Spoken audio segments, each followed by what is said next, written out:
jeter une maille serrée, un granit, et c'est parti. Exubile tendrement ces petites abeilles, toujours occupées, jamais en veille. C'est pas compliqué, on va y arriver avec nos menus. Un microchet. Bonjour à tous, j'espère que vous allez bien. On se retrouve aujourd'hui pour un nouveau pas à pas, toujours en bonne compagnie. On va faire ce petit porte-monnaie qui est très pratique pour mettre donc dans nos micro-sacs d'été. Et puis, comme je vais utiliser la slim taille, qui fait quand même une bonne taille, ben, je ne vais pas me gêner pour pouvoir en faire plusieurs, comme c'est très rapide à faire et ça fera déjà des petits cadeaux de Noël que je vais mettre de côté. Je vais avoir besoin, parce que c'est très utile de pouvoir fermer un porte-monnaie, d'un petit bouton pression. Et j'adore. Je suis très fan de ces boutons pression transparents. C'est pour moi, c'est génial. La différence avec les boutons en fer, c'est que ça ne démagnétise pas, ça raye pas. C'est voilà, pour moi, c'est vraiment le top du top. Et je vais mettre une petite étiquette parce que ça fait toujours joli. Crochet numéro 2. Alors, la slim taille, bien évidemment, sur la boutique Laine du Monde. Tout ça sur la boutique Laine du Monde. Je mettrai les liens en barre d'informations. Crochet numéro 2 pour moi, parce que je crochette lâche. Vous crochetez normal, prenez du 2,5, voire du 2,75. Vous crochetez serré, du 2,75, 3, 3,25, ce qui vous mettra le plus à l'aise. Alors, j'ai voulu faire quelque chose où rentrer une carte bancaire. Donc, je vais venir crocheter ma première base autour de cette carte bancaire et après, tout le reste viendra se faire autour. D'accord? Donc, ça sera ma base. Alors, je vais vous donner les mesures. Ce sera beaucoup plus simple. Hop, en centimètres, puisque c'est ce qu'on peut faire. 5,5 donc de large. Non, 5,5 de hauteur, pardon, sur 8,5 de large. Eh bien, écoutez, c'est parti. Du moment où on peut rentrer ça, on peut rentrer plein de petites choses dedans. La slim taille, il y en a de plein de couleurs différentes, mais comme je sais que je vais pouvoir en faire 300 kg avec, pas 300 kg, mais facilement 3, peut-être 4, je sais pas, j'en ai aucune idée. Ça va être hyper économique.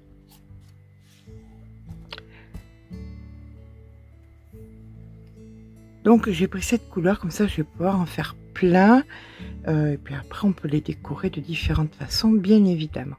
Allez, c'est parti. On va commencer donc, pour ma part, ça sera une chaînette de 8 cm et demi, puisque c'est la taille d'une carte bancaire. Donc 1, 2, 3, 4, 5, 6. Me voici donc avec 20 mailles, une petite maille en l'air supplémentaire et je viens faire à présent 20 mailles serrées. Voilà. Alors, je vais faire des mailles serrées jusqu'à obtenir, j'avais vu que j'avais besoin de 5 cm et demi de hauteur. Donc là, je fais mes 20 mailles serrées. Alors, on va avoir besoin de 2 fois la même face. Voilà, une fois que j'ai fait mes 20, une maille en l'air, je tourne le travail et je repars sur 20 et ce, sur une hauteur de 5 cm et demi. Alors, comme je vous dis, ce que nous allons faire ici, il faudra le faire 2 fois.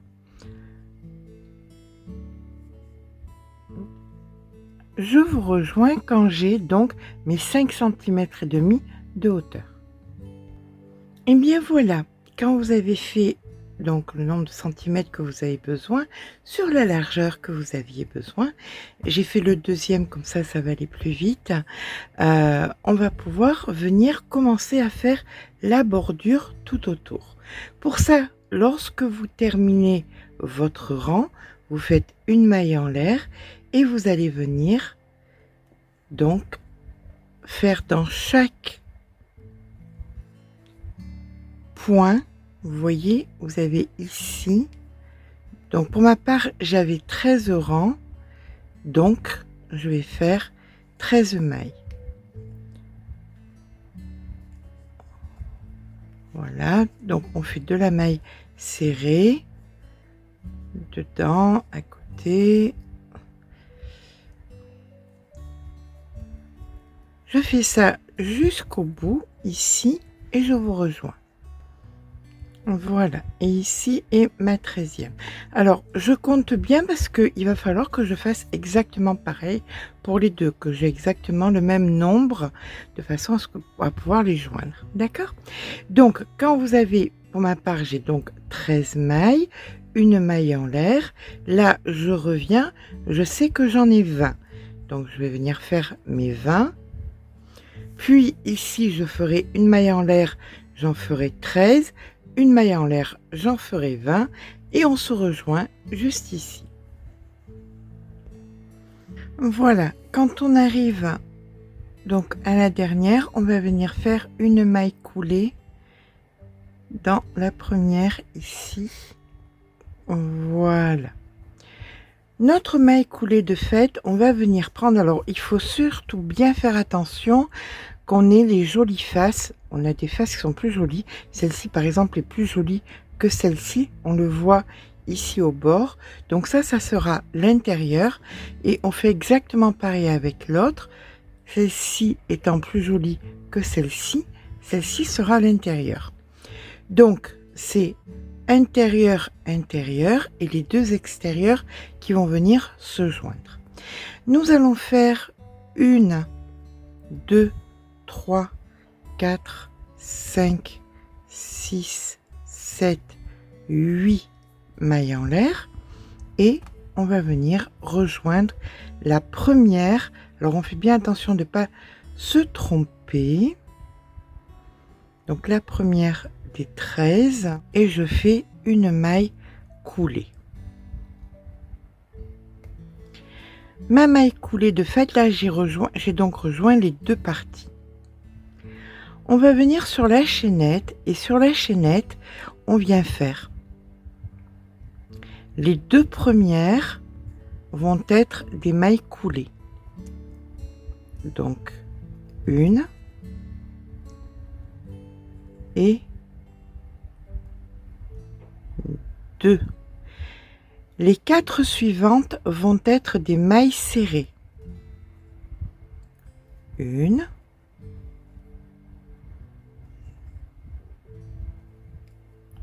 deux, 3 et 4. Et il nous en reste 2, ça sera donc 2 mailles coulées. 1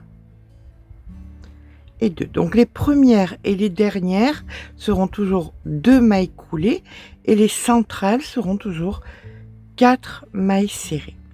Là maintenant, on va venir dans la deuxième maille ici.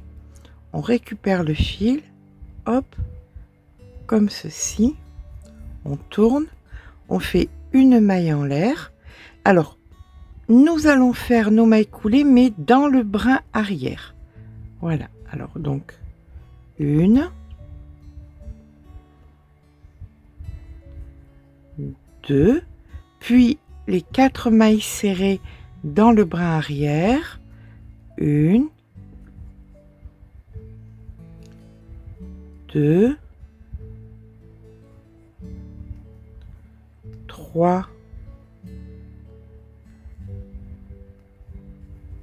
4, il nous reste 2 mailles, donc 2 mailles coulées dans le brin arrière, une et la deuxième. Voilà. Là, on vient ici dans la deuxième maille et on fait une maille coulée. Une maille en l'air, on tourne le travail. Et on recommence exactement pareil. On commence par nos 2 mailles coulées brin arrière. 1, 2, 4 mailles serrées brin arrière. 1, 2, 3, 4, 2 mailles coulées en brin arrière, 1, 2. Là, on va venir ici, dans la maille d'après, faire notre maille coulée. Une maille en l'air, on tourne le travail et on recommence. Et ça, bien écoutez, vous allez le faire sur la totalité. Donc là, on est d'accord qu'on est sur les 2 mailles coulées brin arrière, 4 mailles serrées brin arrière, 1, 2, 3, 4, 2 mailles coulées, 1, 2, en face ici la maille coulée, maille en l'air, on tourne et ainsi de suite jusqu'à ce que vous ayez fait, eh bien écoutez, la totalité. Vous avez toutes vos mailles qui vont ensemble comme ça, donc vous allez faire la totalité jusqu'à arriver ici en faisant toujours pareil.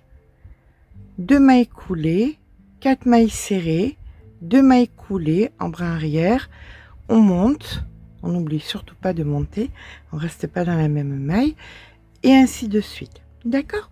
Mais écoutez, on se rejoint quand on a fait la totalité de notre côté. Voilà, maintenant que nous avons terminé donc tout le rebord, on se retrouve ici. Voilà, là je termine donc le bord avec une maille coulée. Maintenant on va faire, maintenant qu'on a terminé donc la totalité comme ceci, on va venir faire tout le bord en maille coulée. Donc vous piquez dans les rangs dans les mailles d'à côté et sur la globalité vous venez faire de la maille coulée et on se rejoint donc quand on arrive ici. Une fois qu'on a terminé donc notre rang, on va venir hop récupérer le fil, mettre une aiguille, faire un nœud et rentrer le fil. Alors vous vous souvenez du nombre de mailles que vous aviez au tout début? Pour ma part, c'était 20 ici. Voilà, là, il y avait 20. Donc, je vais en retirer 2. Et je vais venir faire... Donc, pour faire le rabat... Alors, je rentre le fil d'abord. Je pense j'ai fait 36 millions de choses en même temps, pardon. Allez, je rentre le fil d'abord. Hop, et après, je vous explique. Voilà. Je suis à vous. Donc je peux vérifier qu'effectivement hein, tout ce dont j'avais besoin peut rentrer. Une paire de clés, des clés. Voilà, des clés, une carte, de la menu monnaie. Vous voyez comme quoi tout rentre sans aucun problème. Là maintenant on va venir faire donc le rabat avec en mettant ici le petit bouton et l'étiquette et c'est parti. Donc on se souvient qu'au début pour ma part j'avais fait donc 20 mailles serrées, j'en retire 2, donc vous faites par rapport au nombre de mailles serrées que vous aviez faites, donc j'en fais que 18. 1, 2, 3, 4, 5, 6, 7, 8, 9, 10, 11, 12, 13, 14, 15, 16, 17 et 18. Voilà. Donc, il faut que ce soit plus petit que le départ. Et là, maintenant, bien écoutez, on fait exactement la même chose. Une maille en l'air et on va venir faire des rangs et des rangs. Ça va venir se positionner comment? Donc là, on va faire une bande qui va partir d'ici, qui va revenir par devant et qui va venir s'arrêter donc ici approximativement. D'accord? Donc, on peut mesurer que nous avons besoin grossièrement de on va dire 5 cm et demi, 1 cm d'épaisseur, donc 6 cm et demi de hauteur sur 18 mailles pour ma part, vous le nombre de mailles que vous avez besoin. Je vous rejoins quand j'ai fait mes 6 cm et demi à de suite, à tout à l'heure plutôt. Voilà, maintenant que nous avons fait le nombre de centimètres dont nous avions besoin et que nous sommes dans un angle, on va venir faire donc une maille en l'air et là on va faire comme tout à l'heure quand nous avons fait le bord comme ceci, eh bien on va faire le bord, la totalité en maille serrée, en n'oubliant pas dans l'angle, dans les angles, de faire une maille en l'air. D'accord? Bien écoutez, je vous retrouve. Donc je pars d'ici, hop, hop, hop, et je viens ici, donc je fais un U. Donc des mailles serrées, une maille en l'air, maille serrée, maille en l'air, maille serrée, et on se rejoint ici. Voilà, une fois que nous avons fait tout notre U, il nous reste donc le haut qu'on va venir joindre de l'autre côté. Pour ça, eh bien, on va couper le fil sur à peu près 60 cm, mettre une aiguille.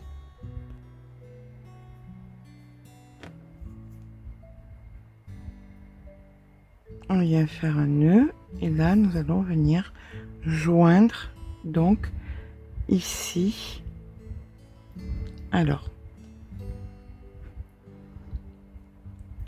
on va venir prendre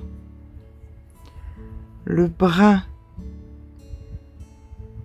intérieur ici, le brin intérieur ici,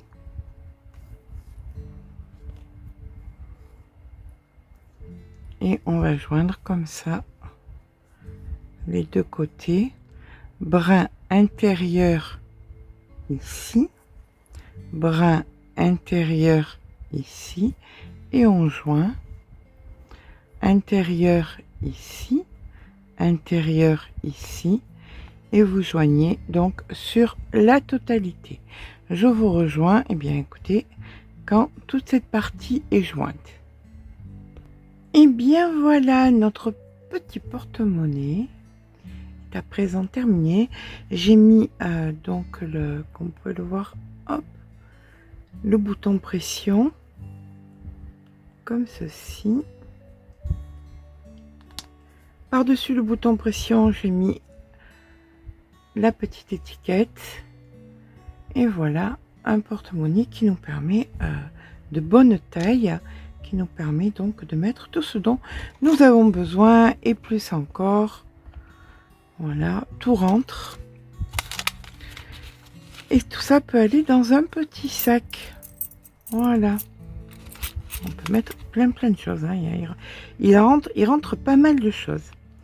Vous pouvez même mettre, si vous le désirez, un petit porte-clés et l'accrocher, ou alors un petit mousqueton et l'accrocher à votre ceinture, à votre sac, enfin, comme vous le désirez. Bien qu'il y ait le bouton pression et l'étiquette, on va quand même le peser pour savoir combien on peut en faire avec une pelote.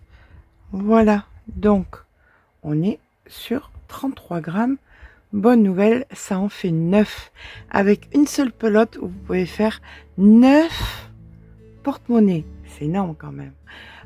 Il revient donc dans les 2 € en comptant le bouton pression et l'étiquette.